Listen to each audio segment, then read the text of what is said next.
Prendre le temps de boire son café, en pleine nature et en toute tranquillité, c'est ce que recherche André. J'aime bien quand je tombe dans un endroit que c'est sauvage comme ça, c'est superbe ici.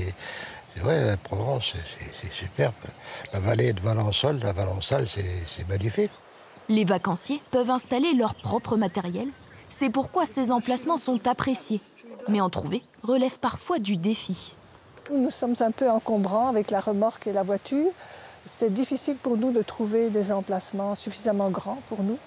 Et on est obligé d'aller dans des camping-car parks et des stationnements simples.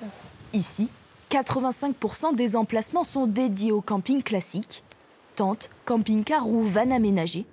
Et pour cet été, plus de la moitié est déjà réservée.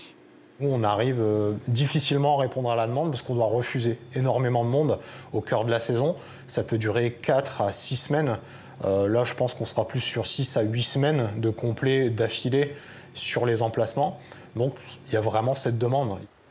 Depuis 2011, le nombre d'emplacements dédiés au mobil-home a quasiment doublé en France. Alors, pour défendre la sauvegarde du camping à l'ancienne, 65 gérants se sont regroupés pour garantir leur survie. À définir à quel moment on arrête le camping et est-ce que c'est autre chose, est-ce que c'est à 50% d'emplacement, 70% d'emplacement, moins, plus. Là, il y a une vraie discussion à avoir. Renommer ce que c'est donc le camping, avoir une clarté, une lisibilité pour le client et pourquoi pas avoir une fiscalité aussi différente sur certains établissements qui ne proposent pas du tout la même chose du coup. Le collectif l'assure, si le camping traditionnel disparaît, c'est l'accès aux vacances pour tous qui serait menacé.